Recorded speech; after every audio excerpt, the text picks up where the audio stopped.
Biatch. 9-7, know I'm talking about. Lil Randy, Rhino, Screw You. And I'm kicking it. My partners, Mike Diesel. K to the K up in this biatch. Know what I'm talking about? Big Mo. Know what I'm saying? Player from the South, Rita. Know what I'm talking about? What's up? Got to holler at Bam. Keep it boy Washington looking good coming down, you know what I'm saying? What's up, Big O? Blood? What's up, baby? Know you out there chilling Kool-Aid. Got to holler at you. Lil Rick, Abby, Roll, looking good, baby. Bird, Lee, you know what I'm saying? Your house, all y'all, what's up? If you care, home, if you want to trade, I know y'all punch. If you want to ball, you know what I'm saying? Big Nene, my nigga, day one. Boys ain't gonna like this, I promise. Know what I'm saying? Screw you in this bitch, finna put it down. What's up, y'all? This SlabOGSTV back at it again with another interview. Today we got Lil Randy up in here from the Screwed Up Clique. You know, he gonna tell us about the Southside. He gonna tell us about the Slab, the Redline.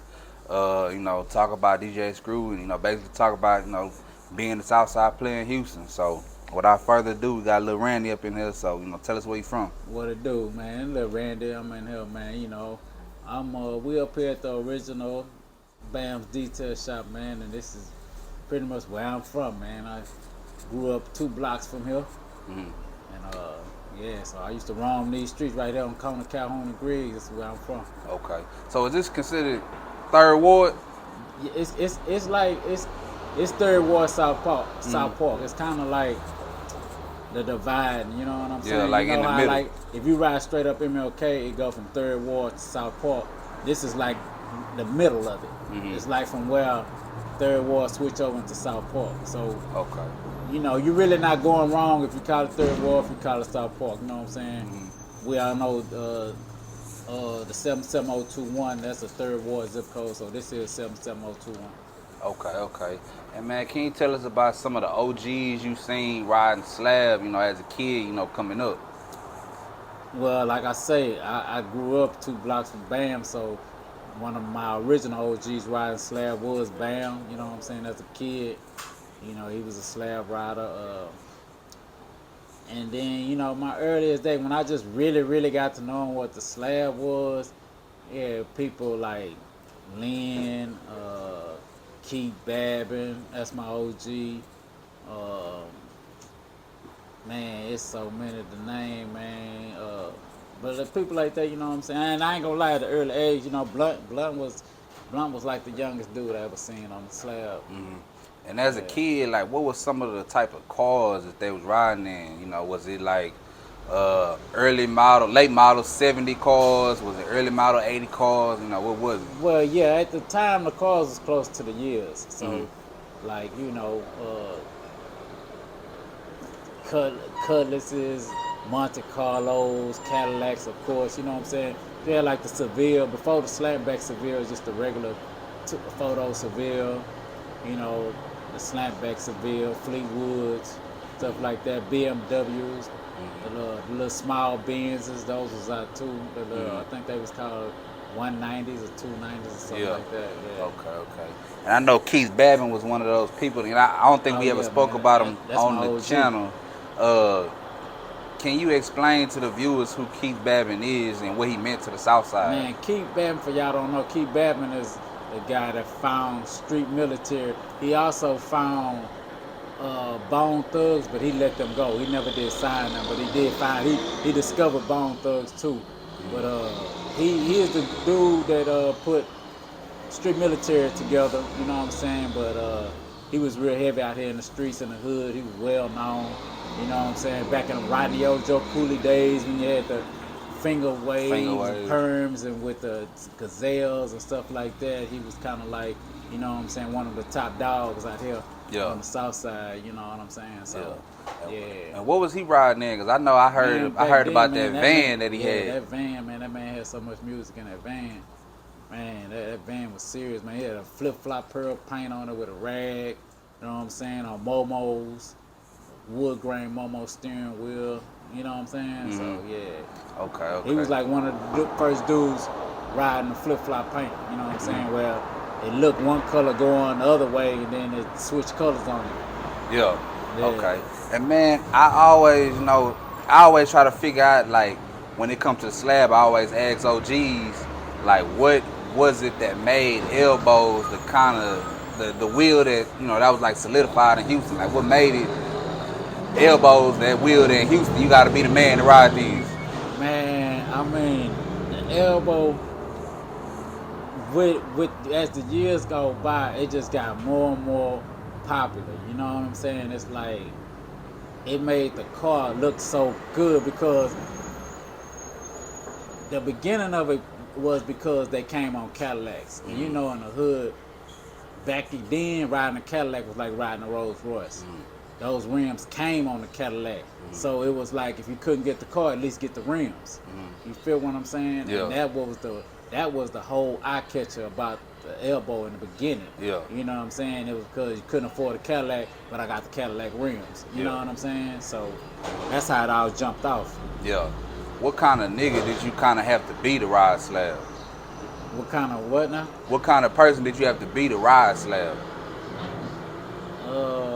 Because I know from what I hear, you know, me being young, I always hear that, you know, to ride slab back then, you had to be somebody, the man in your neighborhood, you know, just the person everybody looked up to. That's kind of not the way it came up with me, not just to ride slab, because anybody can really ride slab, but back in the day, to get a set of swangers, to ride elbows, you had to be connected to the street. Like, you couldn't, like, it's not like how it is now. Like, now you can just go into a store and buy them.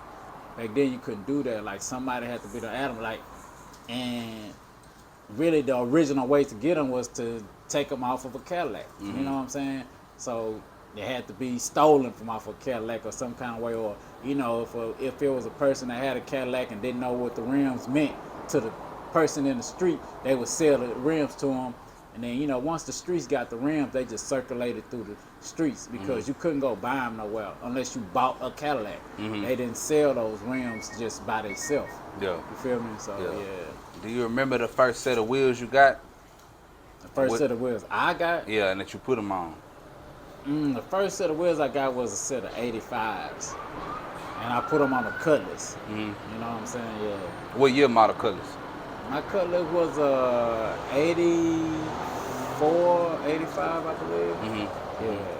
And what was the No, street? it was a 78. 78, okay. 78, yeah. What was the streets kind of like saying, you know?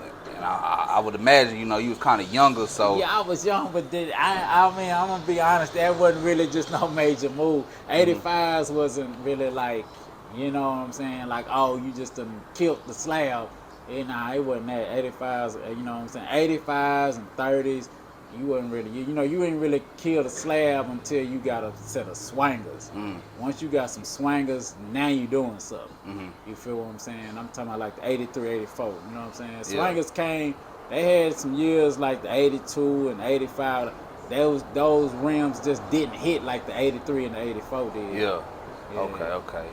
And man, can you just kind of give the viewers kind of like a outlook on how Red might have came to the south side? Because I done interview people that's Redline, but they Redline now. Or they might have been Redline 10 years ago. How did Red become the staple? Well, to be honest on that, the Redline became a south side thing kind of organic. It wasn't intentional. Like now they intentionally, you know, on purpose perform, you know, make up red lines. But like back in the game, like I could say the first people that I ever seen with a red car was like Stick One or Toast. You know what I'm saying? People don't know Toast. That's Cornell ex-brother. He was killed, you know, a long time ago or whatever. But so the red line came as a saying off of Screwtape. You know what I'm saying? And I made a Screwtape that was called Only Rolling Red that popularized red lines on the south side. that put the thought in everybody ear, in their mind that the Southside ride red. You know what I'm saying? Because I named the tape Only Rolling Red, and it was representing the Southside. So the Southside embraced that tape and took heed to it. But the way that the Redline originated was just from like, it was a group of us, man. It was like maybe like Scott, Sock, Robot, Lil Rick, Blunt, Pat Lemon, me and my brother, Gray's brother. You know, we all had red cars, and we used to go to Louisiana every year for the Bayou Classic. Yeah. And this one Bayou Classic, man, I want to say it had to be either the 95 or 96 Bayou Classic. Man, we all came together as a group, man, and we was just lining up. It just so happened everybody had red cars, but we really was just lining up as far as Texas. You know, everybody had the Texas plate. We had called it the Texas line. It wasn't even called a red line then. It was the Texas line because we was in Louisiana. Everybody lined up with Texas plates, riding through Louisiana, riding through New Orleans, man, and that's how the red line started, man. Yeah. After that, we went everywhere. It wasn't just, you know, we went to Dallas, Prairie View, everywhere. Just, you know, and then it just came, like I say, after I made the Only Rolling Red tape, it came more and more popular that that's what the Southside do, ride red. So were y'all the first slab line? We was the first slab, the first red line. Yeah. First red line. Okay. Nobody was doing that before we did it at the Bayou Classic. And you just mentioned a name that I always hear on the Screwtapes. Yeah. Pat Lemons. Pat Lemon, rest in peace. Who is Pat Lemons? Pat Lemon, like I said, he was a top dog out here on the South Side too. You know what I'm saying? And well known, popular, man. He was like a real cool, giving dude. You know what I'm saying? And you know, he took a liking to a lot of people. A lot of people took a liking to him. And you know what I'm saying? Yeah. And I know in his trunk it said Southside Holding. Right. What did that statement mean? That mean that on the South Side, we hold the slab. Like the South Side, especially in them early days, like in the 90s, the South Side, it was about your car. That was it. Nothing else mattered. You know what I'm saying? So Yeah. yeah, like, and then we came up with the, I don't know who made up the word holding. You know what I'm saying? But that became like a pillar on the South Side too. Yeah. And Somebody say you holding, they already knew what that meant. Like your car was on the slab and it was the ultimate. Like it wasn't nothing coming after that. So yeah. Man, you got me thinking about a whole bunch of different questions. You just speaking on, holding, what that means to the slab. During this time, during the early days, the 90s or whatever, I always say the 90s was like the golden era of the slab. Right. But who was holding the hardest during the 90s? Oh, that's hard to say, bro. Yeah. Because there was so many slabs back then, you know what I'm saying? Just like now, you really can't just say who was the hardest, you know what I'm saying? But, I can give my card to a bunch of people, man, you know what I'm saying? And then it's like, even in the 90s, it was different eras. Because you got to deal with, like, people going to jail, people getting killed, stuff like that. So, somebody else had got known at the time, you know what I'm saying? But, you know what I'm saying? The list can go long, but I know, like, a lot of the people that was holding from, like, in my era, early 90s and stuff, was, like, the Gray's brother, you know what I'm saying? Condre, Joe, Kevin Kell, you know what I'm saying? Then you had, like, boys from Northdale, Crab, Shunny Pool. Then you had the era when it was like Stick, One, Lil Scotty, you know what I'm saying? People like that. It's so many people, man, from different eras, man, you know what I'm saying? Yeah. Yeah. Okay. And a minute ago you had mentioned Blunt. Right. Man, everybody on this channel always mention Blunt. Right. What made Blunt cars back then just so ultimate? Nah, it wasn't really his cars. It wasn't really his cars. It was the fact that Blunt was so young on the slab. I heard the story. He was riding slab in middle school. In middle school. That's true? We ain't gonna say slab, but he had a set of swangers. His car wasn't just fixed up to the ultimate, but he had swangers on his car. Yeah. In middle school. Yeah. You know what I'm saying? Okay. And it was a Park Ave, right? I think it was the LeSabre. LeSabre? Yeah. Okay. I could be wrong. I mean, don't quote me on that. That was a long time ago. Yeah. But I know it was a Buick, so it was either the Sabre or Park Avenue. Yeah. And nowadays, everybody know the slab. What really blew the slab up was some screw tape. So Right. for the people who, dumb, stupid, live under a rock or might be out of town, explain what that feeling was pulling up to Screw House Oh, man. and going in Screw House. What was the nostalgia of, man, I'm in Screw House right now? Man, I mean, I didn't look at Screwhouse like that,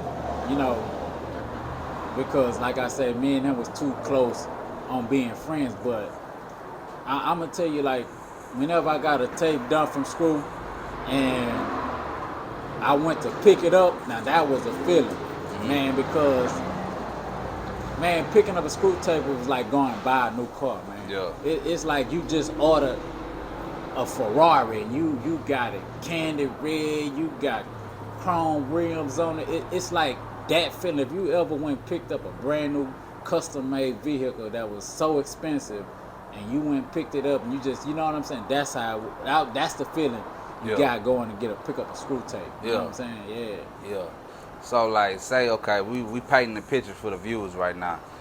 Get out your car, you walk in Screw House. What is like, is he like greeting you at the door, man, shaking your hand, what's up, man? Well, I mean, of course, you know what I'm saying? See, I think everybody gonna have a different perspective of going to Screw House. With me, I didn't really look at it as a big deal. Like I say, you know what I'm saying? I was excited about picking up my tape, but not excited about being at Screw House. You feel what I'm saying? Because it wasn't, I did too much that didn't have to do with the Screw tape with Screw. You know what I'm saying? Like, me and him was more friends than it was him making me a tape. Yeah. You feel what I'm saying? So I didn't really look at going to his house as a big ordeal. Yeah. You know what I'm saying? But I was, as far as the tape, like, it was never from till he died. I was always excited about picking up my tape. Yeah. Do you have a memorable Screw moment, just being at the house, you know what I'm saying? Oh, man. I mean, you got to realize, man, I did so many Screw tapes. I think you probably run out of tape if I get to run them down stories like that. But man, I just tell you my last tape, the last tape that I did with Screw, which was 99 Live. So this one, Screw had kind of like just moved to Missouri City. He wasn't at the house over there on Greenstone no more. He had so it wasn't a lot of traffic, wasn't a lot of people coming over there. And I can remember coming in there, man, he had everything because he had just moved there. Everything was all nice and neat, and you know what I'm saying? And he had got these the recess lights or whatever, like track lightings or whatever now. And when he was at the original house, it was like always bright. You know what I'm saying? So he was able to dim the lights and stuff now. And back then that was a big thing to have dim lights. Yeah. He was able to adjust the lights, and man, we had a ball, man. You know what I'm saying? Not knowing that would be the last time that I would see him in a physical form. You know what I'm saying? Yeah, man, that's like my most memorable tape because it's the last one I did with him. Yeah. Man, everybody always say that your Screwtapes was like some of the best mixes, you know what I'm saying? What kind of gave you, like the feeling of the certain songs you was putting on there? Because I listened to your tape on the way up here, they all were just, they had a certain feeling. Right. It's other people that did like, tried to do like, slow down tapes and everything, but it was something about them tapes that y'all was doing, you specifically was doing that it wasn't about the song, it was like the feeling of it. Right. So what was the motivation behind that? Man, I mean, I don't think it was really nothing that was motivating me to do. I think that everything was just so organic and nothing was planned, nothing was purpose. That's what made everything so original about it. You know what I'm saying? It's like, so I had a routine with Screw. Like, I would, say I would hear a song and I'd be like, man, that song's jamming. I'll write it down, save it somewhere. Hear another song, you know what I'm saying? Until I got up to so many songs to where I knew I had enough to make a list. And I'll just hit Screw and be like, man, I got this list together. And he'll be all right, just bring me the list, whatever. I'll go drop him off the list. He look for the records, if he didn't have a record, he'll go buy the record or whatever, or have it on the tape, or however he want to, record it from. And then, he'll hit me whenever he get all the records and tapes and stuff together and be like, such and such, let's try to do it this day. Sometimes we'll plan a day and don't even do the tape. Or, you know what I'm saying? Sometimes we won't plan and do the tape, you know what I'm saying? Because it done been times, like I didn't have a list, like On the Rolling Red. I didn't even have a list for On the Rolling Red. Me and Screw was just sitting down. I had just came from taking them to Soundwave to look for some records that day, and we were just sitting down, going through, listening to records or whatever. And Lil O came and knocked on the door. This was before we didn't even know who Lil O was, but he came and knocked on the door, and he was like, "Hey, Screw, whatever, I got this record that I want you to hear that I just recorded or whatever." And Screw was like, "All right, drop it off to me." So Screw went in, got the record from Lil O. Lil O left. He brought his record in, took it out the paper, put the record on the turntable, and the first thing I heard on the record was "I Can't Stop."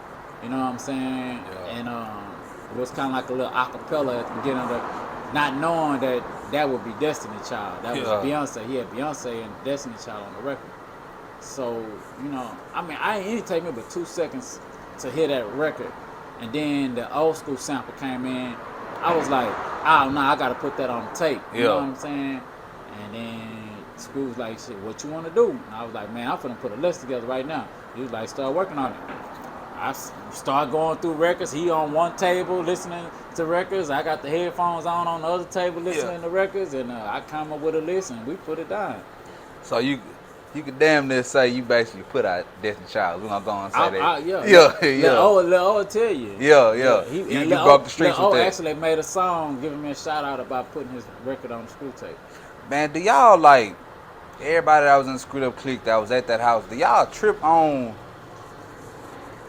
how I say this, do y'all trip on where it has gone? Because when you listen to the tapes, you can obviously tell that y'all was just friends, just at Screw House, just chilling. Like, that was just y'all regular thing. Y'all wasn't trying to be rappers. But y'all it turned out to, well, it was something. In the beginning, nobody was really trying to be rapper, but the more popular those tapes became, the more people wanted to be rappers. Yeah. You know what I'm saying? But in the beginning, like you say, the whole Screwed Up Clique thing started as a friendship. Mm-hmm. You had to be friends with Screw, and he just happened to be doing you mixtapes. Yeah. But in the beginning, we was just friends. Everybody was just, I'm gonna say everybody was Screw friend. Yeah. And we would meet up at Screw House and become friends with other people. You know what I'm saying? Like, a lot of dudes I met at Screw House. You know what I'm saying? Yeah. And what was the difference between the first Screw House and the one in Mo City?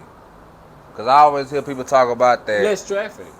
Less traffic. That was the only thing. Yeah, it wasn't people just knocking on the door unexpectedly like that. You know what I'm saying? That was the only thing about when Screw was on Greenstone. Man, that knocking on the door and all that stuff, that shit, it was annoying, bro. Yeah. Like it had got to the point where it was just crazy. Like you couldn't even make a tape. Just boom, boom, boom, boom, boom, boom, boom, boom. Yeah. Yeah. Okay. And now we getting into the Screw era, when y'all start, doing the mixes and stuff like that. But at the same time, on the slab and in the streets and in the music, it became kind of like a jacking kind of era with that y'all would address in the music. Right. Do you know where that kind of started from?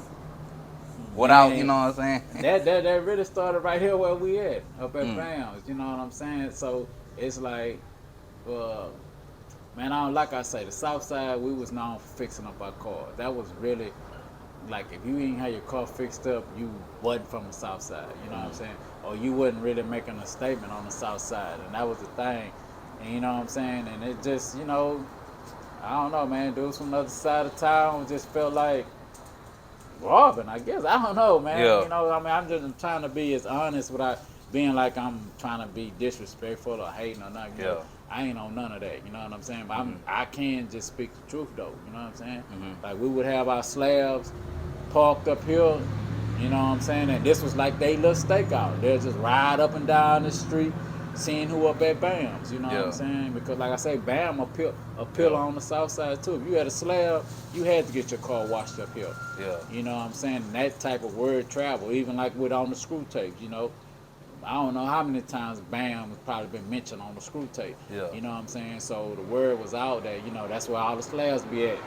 So I mean, they would literally park across the street at churches, act like they eating and just seeing what cars is over here. You know what I'm saying? Yeah. You ever got your had a carjacking attempt? Not a carjacking attempt, but my brother did get a car stolen, leaving from up here. So, like I say, I only stayed 2 blocks from Bam's, and so my brother had bought this Eldorado, and he had put brand new Vogues and tires, bumper kit on it. And back in the day, you know, cars didn't come with alarms on them. You had to go get the alarm put on. So saying my brother bought this car on a Friday, right? Saturday, he put the swangers on it. Sunday, he come up here and get it washed. Now, he knowing he ain't got no alarm on it, so he like, man, I'm gonna go Monday morning and get the alarm put on it. Well, we come up here Sunday, get the car washed.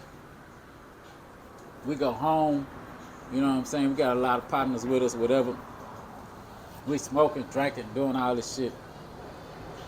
So everybody in the house is gone.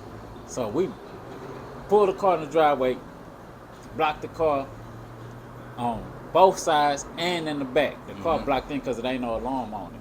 And this is time when jacking was at his highest, you know what I'm saying? Man, watch some niggas still stole that car, dog. Yeah. They had been riding up and down this street and seen my brother's car up here because it had got washed. So, you know, when Bam wash your car, he'll just leave it parked on the side right there until you come pick it up. We come pick it up. These niggas follow us home. We not knowing, but they follow us home. Man, I mean, they got their car. I mean, this had to be without them moving any of the cars. They still got their car out the driveway. Dang. How they did it, we still can't figure out how they got that car, man. So how did y'all figure out it was Rosewood that was doing it? The car was found on Rosewood. Like, so when we went up, we reported the car when police told us, because back then the police would let you come and get your car. They didn't automatically tow it unless you wanted them to tow it. Yeah. You know what I'm saying? And when we went and picked the car up, man, it was right there for Homesteads. Yeah. Did y'all know, like during this time, you know, we speaking on the south side, so you know, everybody know during this time, everybody on south side had slabs and everything. Did y'all hear about anybody on the north side having slabs during this time? Nah, cause we wasn't really in tune with the north side. Yeah. I ain't gonna lie, man. The south side, we was minding our own business. Everybody, we was like glue on this side. We didn't care about what the north side was doing, the west side, the east side, none of that. Yeah. You know what I'm saying? We ain't know nothing about nothing what was going on nowhere else. So it was no north side rappers that came and rapped on the Screwtapes, none of that. I doubt that very seriously. I doubt that. Yeah. Okay. I got a question. You know, it might be a little controversial. Right. Who had the cleanest slab in Screwed Up Click? In the Screwed Up Click? In the Screwed Up Click. Ooh. Man, I'm gonna probably have to say my brother, man. Your brother? I'm not gonna even be biased, but I'm gonna have to say my brother. Quote me if I'm wrong. Was it Lincoln? A Lincoln. Okay, yeah, it was a Lincoln, the red Lincoln. A red Lincoln. Okay. What was so clean about it? Man, the trunk. I don't think nobody trunk still ain't doing what that trunk was doing 20 years ago. Yeah. That trunk, man, that trunk, man. At the time, my brother's trunk costed $30,000 on his trunk. And this was back then. Like today, that'll be like $80,000. You know what I'm saying? Yeah. Okay. Yeah, so man. what was people normally spending? You know, $30,000 nowadays. Man, yeah. That's like kind of what. Kind of like, yeah. That's kind of like now. Yeah. You know what I'm saying? Nah, back then, man, people probably was spending like 10, 15 at the most. You know what I'm saying? Yeah. Nah, my brother spent 30. Yeah. Okay. You got any thoughts on the slab today? You know what I'm saying? It's a lot of younger people who watch this channel, you know what I'm Right. saying? And they, I know the youngsters gonna hate me for this, man, because I feel like it's like this here, like the youngsters don't understand my era, just like I don't really understand their era. hmm You know what I'm saying? I get the slap. I'm all for the culture. You know what I'm saying? As long as you riding on swingers, I'm rooting for you. hmm It's the extension of them. It's the they steady going further and further with them sticking out. It's like we can see you guys swingers. They don't have to stick out that far, but like I say, I ain't gonna really go too deep on that. That's their thing. hmm That's I guess that's how they signature on who really doing it. The further they stick out, mean you really doing it. You know what I'm saying? But to me, that's kind of like the only damper that's in the slab. I don't get it why they got to stick out so far. You know what I'm Yeah. saying? Like, Yeah. Okay. Can you give us a Corey Blunt story on the slab? Corey Blunt on the slab. So I'm gonna give you a story about Corey Blunt. So we like I said, this one year we coming from the Bayou Classic, right? We coming from New Orleans. We all on I-10. You know what I'm saying? We coming back and we make it into Texas, right? And then all of a sudden, Blunt like flagging people down, like, man, y'all pull over, whatever. So we think something wrong with the car, like he finna have a flat or, something, the car tripping or something. Well, when we pull over at this Walmart, right? And then it's real dark in the Walmart. So everybody get out the car, we like, what's going on? And Blunt was like, man, my music tripping. We like, what? Bro, we tired. We done been in traffic for 8 hours.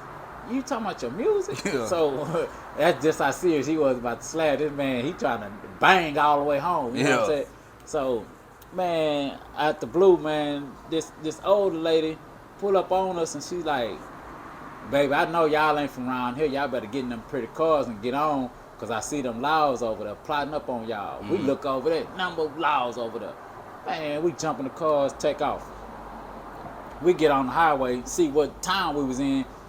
While we was in Jasper, man. That's when I first learned about Jasper with Corey Blunt, man. And how, you know what I'm saying? Yeah, man, them laws is over there plotting on us, bro. We in all these red slabs. That lady came over there and was like, y'all in these pretty cars, y'all better get where y'all going, because them laws over there plotting on y'all. Man, we got the hell away from there, bro. Yeah, Blunt, man, this nigga Blunt said something wrong with his music. Man, we laughed about that all the way home. We like, something wrong with your music, man. We was like, bro, stop it, man. You can fix that when we get home, bro. Yeah. So that's what it is. And then another thing is it's one of Blunt most popular pictures. When he got a dog hat on, he got like this like white linen suit or whatever in New Orleans. I took that picture. Oh, okay. Yeah, that we was all standing outside, just taking pictures of each other, whatever. Yeah, that picture of Blunt, I took that picture. Okay. And man, you speak about the dog head, man. This give me my next question. Can you define what a southside player is? What a southside player is? Southside player is. I mean, that's a dude from the south side. He, bought his money. He got the women attracted to him. That's a player. A player is somebody that's about his money, and he ain't really tripping on no hating. If it ain't about, you know what I'm saying, a female jocking on him or something like that, it ain't nothing else. But yeah, a Southside player, just somebody about his money. He ain't about no hate. He don't care about what the next man doing or what the next man got. Yeah. That's player, you know what I'm saying? Already. This brings me to my last question. I ask this on all my videos. Top 5 greatest slabs of all time that you done seen. Top 5 greatest slabs.